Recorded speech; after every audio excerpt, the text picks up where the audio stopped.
Assalamualaikum warahmatullahi wabarakatuh. Selamat pagi rekan-rekan semuanya.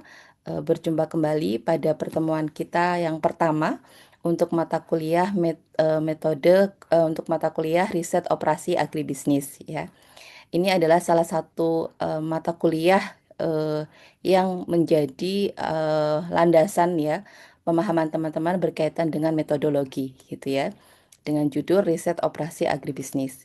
Nah, di pertemuan pertama ini kita nanti akan berdiskusi ya, akan saya jelaskan tentang apa sih yang dimaksud dengan model riset operasi, bagaimana pengertiannya, tujuan dan tahapan penyusunan modelnya.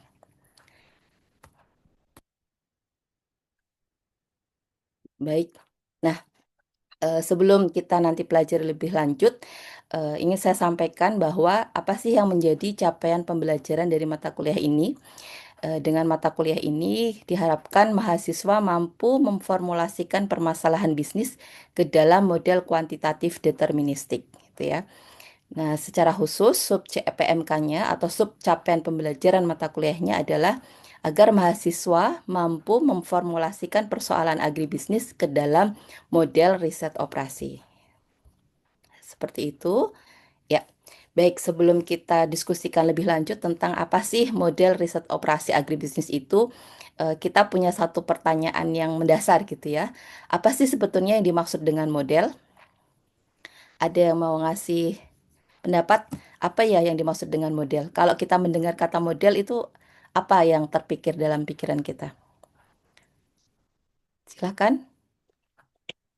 Bentuk, Bu. Bentuk. Oke, apa lagi? Gambaran umumnya Gambaran. mungkin. Bentuk, gambaran umum. Satu lagi mungkin kalau kita ditanya tentang apa sih model gitu ya, apa ya kira-kira? Selain tadi bentuk, gambaran, apa? Ada lagi? Deskripsi gitu ya, barangkali ya. Ya, secara umum mungkin paling gampang gitu ya, kita persepsikan model itu adalah satu bentuk atau satu gambaran. Nah, baik. Kalau kita berbicara dalam konteks real words gitu ya, jadi sebetulnya nih ya, kita punya satu situasi gitu ya, suatu sistem gitu ya, berbagai macam permasalahan, realita, situasi yang kemudian hadapi. Nah, inilah kemudian apa namanya? Ketika kita tadi mempunyai pertanyaan-pertanyaan yang ingin kita jawab gitu ya dari suatu sistem yang kompleks, maka disinilah kita perlu yang namanya eh, simplifikasi atau penyederhanaan ya, atau yang kemudian abstraksi atau representasi gitu ya. Jadi situasi yang kompleks ya yang terjadi di dunia nyata gitu ya. Dan kemudian ketika kita memiliki beberapa pertanyaan-pertanyaan gitu ya dari kejadian yang sesungguhnya terjadi ya di dunia realitanya, maka untuk menjawab pertanyaan-pertanyaan itu kita perlu melakukan yang namanya simplifikasi atau penyederhanaan ya. Simplifikasi gitu ya menjadi satu pertanyaan-pertanyaan khusus gitu ya. Yang itulah yang kemudian kita sebut sebagai abstraksi gitu ya. Sebagai abstraksi, kemudian juga bisa sebagai representasi. Nah, proses penyederhanaan ya, proses abstraksi tadi ya, memformulasikan abstraksinya tadi, kemudian representasi itu tadi, itulah yang kemudian kita bungkus ke dalam yang namanya satu model gitu ya. Jadi model itu adalah assume real world system gitu ya. Jadi dari permasalahan yang kompleks, dari situasi yang kompleks itulah kemudian kita bikin abstraksinya, kita bikin penyederhanaannya ke dalam suatu bentuk yang kita sebut itu sebagai sebuah model ya. Jadi model merupakan satu bentuk penyederhanaan dari dunia nyata yang dibangun dengan menggunakan katakanlah simbol-simbol gitu ya, sedemikian rupa sehingga dapat merepresentasikan dunia yang sebenarnya. Nah, itu basically yang kita yang kita sebut gitu ya, atau kita maksud dengan model gitu ya. Nah, proses untuk membangun model itulah yang kemudian kita juga sering menyebutnya sebagai modeling gitu ya. Oke, nah dalam pendekatan metode kuantitatif gitu ya, Secara umum sebetulnya kita bisa membedakan atau mengklasifikasikan model kuantitatif itu menjadi dua model gitu ya. Yang pertama yang kita sebut sebagai model deterministik model gitu ya. Yang kedua kita sebut sebagai model stokastik atau stokastik model. Sebelumnya ada yang pernah mendengar terminologi ini, model deterministik atau model stokastik? Ada? Belum, Ibu. Belum. Belum sama sekali ya. Oke. Nah, kalau kita lihat nih, misalnya model deterministik ya, dari sisi bahasa eh, apa? Kita tahu determine gitu ya. Jadi model deterministik itu adalah model yang kemudian bagaimana bentuk abstraksinya itu sudah determine, sudah kita tentukan gitu ya, menjadi satu hubungan tertentu misalnya atau nilai tertentu misalnya. Itu yang kemudian kita sebut sebagai model deterministik. Nah, apa bedanya dengan model stokastik? Nah, sementara model stokastik itu adalah model yang mengasumsikan beberapa elemen dari data yang kita gunakan itu sifatnya tidak pasti gitu ya, atau prediction gitu ya. Atau dengan kata lain sebetulnya dengan model stokastik ini ada unsur probability yang kemudian sedang kita estimasi gitu. Nah, sebagai contoh ya, bedanya model deterministik dengan model stokastik. Di model deterministik misalnya kita merumuskan A plus B sama dengan C gitu ya. Maka sudah determin nih kita tentukan A plus B sama dengan C. Tapi kalau untuk model stokastik maka A plus B kurang dari atau lebih dari C gitu ya. Nah, kurang dari atau lebih dari di sini kemudian seberapa besar deviasinya inilah yang kemudian nanti kita sebut sebagai error gitu ya atau probability gitu ya. Jadi nilai A plus B sama dengan C itu bisa jadi kurang dikit gitu ya dari C atau lebih dikit dari kurang C. Atau secara umum sebetulnya perbedaan antara model deterministik dengan model stokastik adalah ketika nilainya sudah pasti itu kita sebut sebagai deterministik, tapi kalau model stokastik itu ketika ada komponen yang namanya error gitu ya. Ada sifat probabilistiknya. Itu yang kita sebut sebagai model stokastik. Jelas ya rekan-rekan ya bedanya model deterministik dan model stokastik. Baik. Ya, oke. Jadi selanjutnya dalam riset operasi agribisnis pada dasarnya yang kita kerjakan adalah merumuskan model tadi, model deterministik itu ke dalam yang namanya model matematik gitu ya. Jadi misalnya tadi kita punya kasus, kita punya permasalahan, kemudian permasalahan itu kita formulasikan ke dalam yang namanya model matematik gitu ya. Nah, kenapa model matematika ini kita gunakan tadi ya? Karena tadi tujuannya mendeskripsikan masalah menjadi lebih ringkas, jadi jelas gitu kan. Misalnya A plus B menjadi sama dengan C, misalnya seperti itu. Jadi hubungannya apa nih misalnya ya? A dan B hubungannya positif misalnya. Maka C juga akan positif, misalnya seperti itu. Ya, jadi dengan model matematis kita bisa juga menjelaskan hubungan sebab akibat gitu ya secara lebih jelas dan logis. Nah, kemudian dengan perkembangan teknologi khususnya dalam pengolahan data saat ini misalnya dengan menggunakan model matematis itu memungkinkan kita gitu ya untuk bisa menyelesaikan permasalahan-permasalahan tadi yang kompleks dengan lebih simpel gitu ya.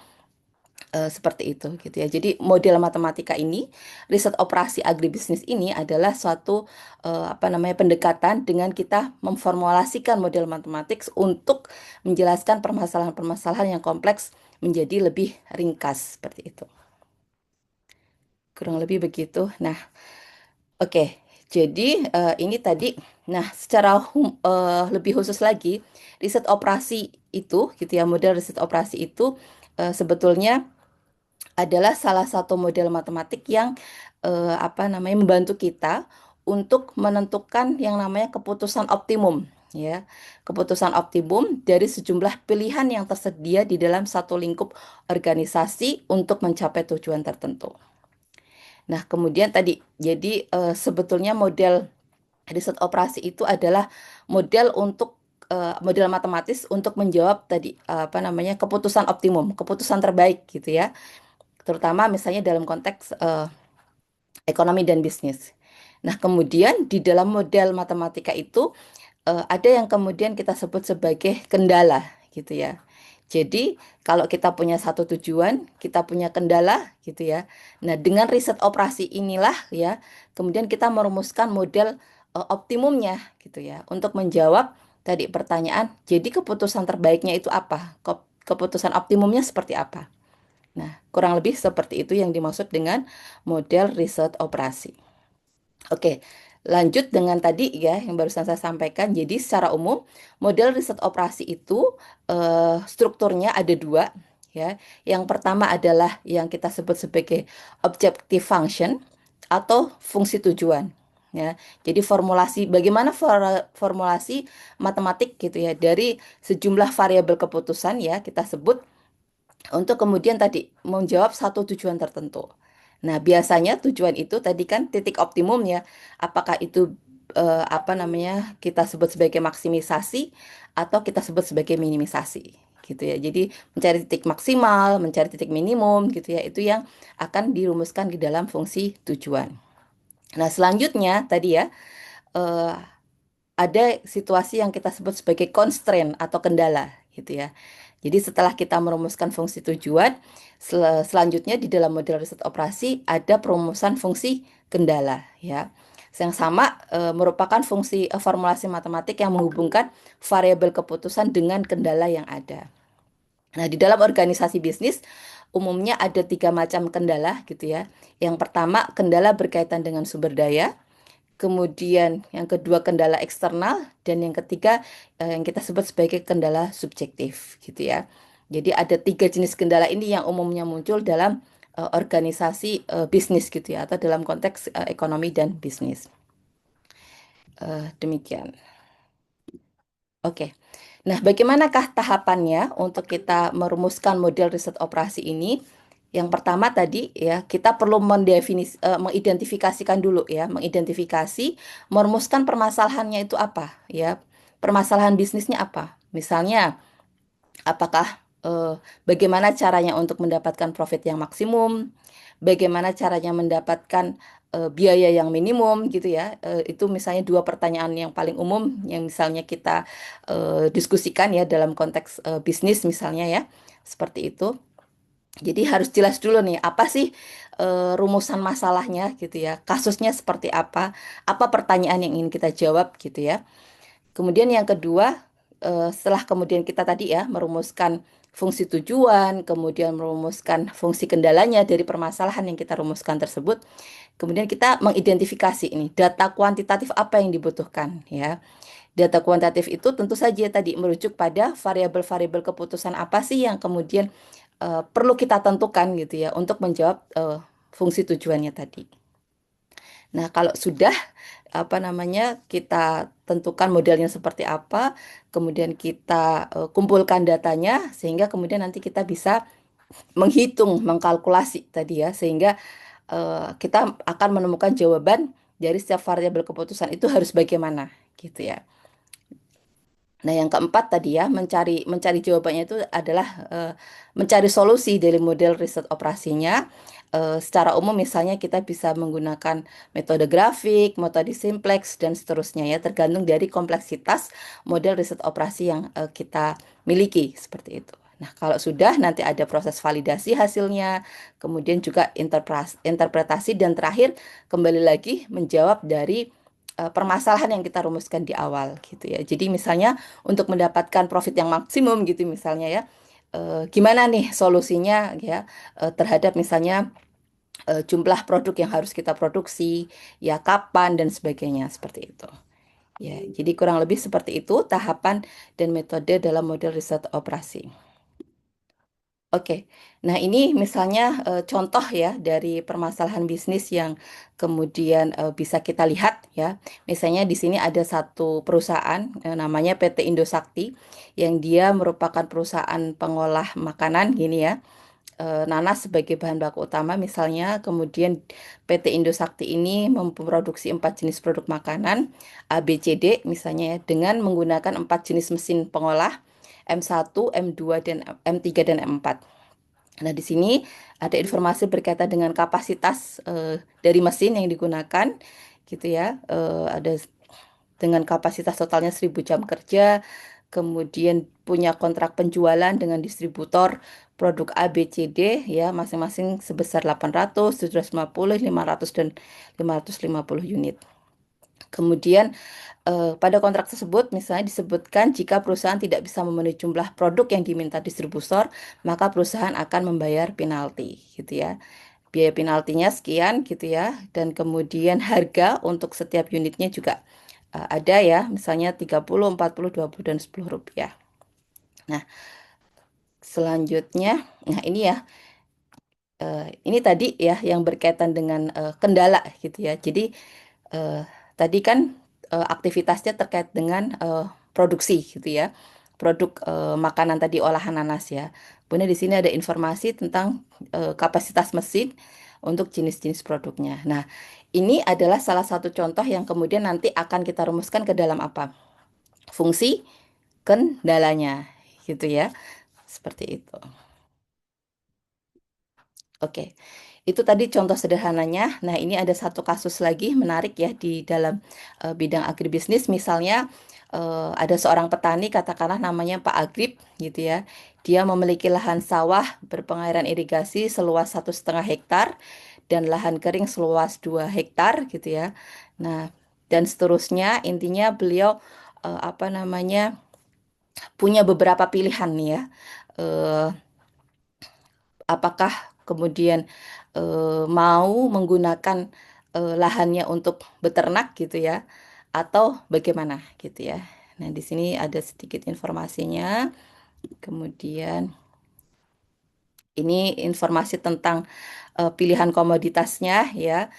Eh, Setiap musim gitu ya, ada pilihan untuk hortikultura gitu ya, seperti jagung sayur, kacang panjang gitu ya. Kemudian ditahan keringnya bisa juga ditanami oleh padi gogo gitu ya, dan seterusnya gitu. Ya ini misalnya tadi contoh pilihan-pilihan dari apa namanya komoditas yang bisa diusahakan dari lahan yang dimiliki oleh Pak Agrip. Oke, nah singkat cerita ya ini satu cerita misalnya ya. Pak Agrip bingung nih, jadi harus gimana nih, keputusan apa yang harus dia ambil gitu ya, untuk kemudian tadi memutuskan lahannya tadi mau digunakan untuk apa. Nah, oke. Jadi tadi ya, misalnya contoh kasus dari Pak Agrip tadi, kira-kira dari kasus tadi, misalnya teman-teman apa ya, kalau disuruh merumuskan satu permasalahannya gitu, pertanyaannya gitu. Ada yang mau memberikan pendapat dari kasus Pak Agrip tadi? Kira-kira apa ya yang kemudian harus Pak Agrip putuskan gitu? Berapa jumlah produksinya, Bu? Berapa jumlah produksinya ya? Oke, itu satu. Kemudian apa lagi? Pertanyaan yang paling umum, yang paling pentingnya apa dari sekian dengan asumsi Pak Agrif itu sebagai apa namanya entrepreneur gitu ya, petani sekaligus pebisnis gitu ya. Kira-kira paling krusialnya gitu ya di antara semua pilihan tadi, pertanyaan besarnya apa menurut teman-teman? Keuntungan maksimal yang Iya. didapat. Iya, good point ya. Jadi sebetulnya misalnya dalam bisnis kan di ujung intinya kan kalau misalnya kita menggunakan asumsi apa namanya bisnis itu gitu ya. Bisnis itu kan everything that apa namanya producing profit gitu kan. Jadi setiap keputusan itu ya ujungnya adalah kalkulasinya adalah untung atau enggak sih gitu kan. Jadi kalau dalam konteks bisnis gitu ya, dalam persepsi bisnis misalnya pilihan apapun itu, situasi bagaimanapun itu, pertanyaannya satu gitu ya. Gimana caranya saya dapat profit yang maksimum gitu kan, seperti itu ya. Jadi itu mungkin nanti bisa jadi rumus apa namanya apa di fungsi tujuan utamanya gitu ya, bahwa eh, nanti variabel keputusannya misalnya kita rumuskan ke dalam komoditas apa yang ditanam gitu kan, berapa luasnya dan sebagainya gitu ya. Nah, tapi ujungnya adalah bagaimana kita memaksimumkan profitnya misalnya seperti itu. Gitu ya. Oke. Dan akan sangat menarik lagi kalau nanti misalnya kita telusuri ya dengan berbagai macam jenis kasus yang mungkin lebih kompleks. Oke, baik teman-teman, ada yang mau ditanyakan sampai di sini penjelasan tentang konsep dan definisi mengenai model riset operasi agribisnis. Silakan. Izin bertanya, Ibu. Oh ya, silakan. Eh, Tadi dijelaskan kalau di kendala itu kan ada 3 jenis kendala, Ibu ya. Ada Ya, yang kendala sumber daya, kemudian eksternal dan juga dari subjektif. Nah, dari ketiga kendala itu tuh apakah ada urutannya atau kenapa sih dibedakan menjadi 3 jenis kendala gitu, Ibu? oke. Baik, terima kasih pertanyaannya. Pertanyaan yang bagus ya. Jadi intinya sebetulnya kendala tadi, klasifikasi kendala tadi sebetulnya memudahkan kita untuk memahami bagaimana sih constraint itu muncul gitu ya. Nah, tadi misalnya kendala sumber daya. Kalau kita berbicara tentang ekonomi gitu ya, eh, tentu kemudian ke ekonomi itu kan apa ya keputusan dengan menggunakan eh, alokasi sumber daya ya. Bagaimana keputusan untuk mengalokasikan sumber daya. Jadi yang sering muncul gitu ya dalam model riset operasi agribisnis pasti ada kendala yang berkaitan dengan sumber daya. Nah, kendala kendala yang lain misalnya kendala eksternal, kemudian kendala subjektif itu adalah sebetulnya terminologi untuk menjelaskan kendala-kendala lain yang kemudian juga muncul mungkin muncul gitu ya ketika kita pengen mencapai satu tujuan tertentu seperti itu. Jadi sebetulnya itu hanya klasifikasi kita untuk membantu memahami bagaimana sih constraint itu kemudian muncul gitu ya. Problems itu kemudian muncul dalam formulasi fungsi tujuan yang kemudian kita tetapkan gitu ya atau formulasikan gitu. Jelas Baik, pertanyaan jelas. tadi? Ya, baik. Oke, terima kasih teman-teman. Nah, mungkin sebelum saya akhiri jadi kita resume kembali gitu ya bahwa eh, secara umum gitu ya karakteristik dari model riset operasi agribisnis adalah yang pertama dia merupakan model matematik kelompok optimasi berkendala ya. Jadi ada fungsi tujuan dan fungsi kendalanya dan ini adalah berkaitan dengan persoalan pengambilan keputusan yang kompleks gitu ya melibatkan sejumlah variabel keputusan dan kendala dan kemudian juga memerlukan data kuantitatif yang relevan ya. Jadi kurang lebih seperti itu summary dari karakteristik model riset operasi agribisnis. Nah, pada pertemuan selanjutnya nanti kita akan membahas secara lebih detail bagaimana proses tadi ya, apa namanya, perumusan modelnya dan bagaimana mencari solusi kalau kita sudah merumuskan fungsi tujuan, kemudian fungsi kendala, kemudian gimana cara mencari solusinya gitu ya. Eh, dengan misalnya dari yang sederhana gitu ya, misalnya hanya ada dua macam variabel keputusan sampai dengan kalau kita memiliki lebih banyak dari apa namanya variabel-variabel keputusan yang lebih dari dua gitu ya. Dan bahkan dalam bentuk apa namanya pengembangan dari model riset operasi ini nanti kita juga bisa merumuskan misalnya fungsi tujuannya nggak cuma satu atau lebih dari satu seperti itu. Baik, demikian rekan-rekan untuk penjelasan kuliah kita pada pagi hari ini. Terima kasih atas perhatiannya. Saya cukupkan sekian. Assalamualaikum warahmatullahi wabarakatuh. Waalaikumsalam Waalaikumsalam warahmatullahi warahmatullahi wabarakatuh. wabarakatuh. Terima kasih banyak Terima Ibu. kasih, Bu.